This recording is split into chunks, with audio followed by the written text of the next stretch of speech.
Pasaulē, Eiropā un Latvijā pēdējos gados neapšaubām ir pieaudzis zaļais skepticisms, kurš apšauba gandrīz visu, ko ietver sevī zaļais kurs. Mēs jautājām Latvijas klimata un enerģētikas ministram Kasparam Melnim par to, kā šis skepticisms ietekmē Latvijas nodomus atjaunojamās enerģētikas jomā. Viennozīmīgi tas ietekmē, tāpēc pirmā lieta mums ir apzināmies to, ka mums ir vairāk jāskaidro sabiedrībai, kāpēc mēs to darām, kādi ir ieguvumi un arī zinām mērā, kādi ir kaut kādi izaicinājumi. Ir jāskaidro, ka ļoti daudz mērķi ir ambiciozi. Ne viss no tā zaļā kursa, kas ir, tā kā mēs zinām, ka mēs spēsim īstenot, mēs to apzināmies. Bet ir jāiet uz priekšu, jāsaprot arī tomēr, ka tur ir daudz vairāk. Plus, es gribētu teikt, tas vēlams ir detaļās. Mums ir jāiet detaļās, jāskaidro un jāuzdot arī cits jautājums, ja mēs runājam par to skepticismu.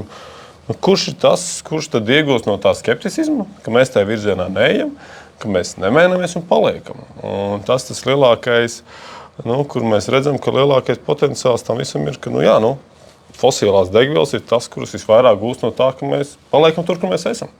Mēs vairāk ražojam paši, kļūstam energo neatkarīgāki, drošāki, stabilāki.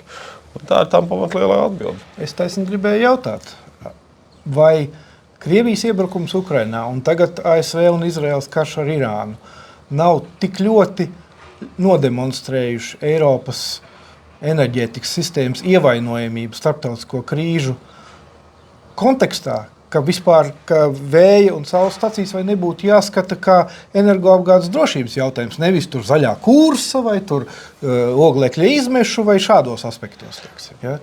Es domāju, tas ir izcili labs piemērs. Mēs esam arī salīdzinājuši speciāli, kāda mēs bijām 2022. Gada enerģijas krīzes, kādas bija energoresursiem tieši elektroenerģijas cenas un kādas ir šogad martā. Salīdzinām, mēs redzam, ka martā pateicoties arī saules parkiem mums ir tā elektrība vairāk nekā 2 reizes lētāka.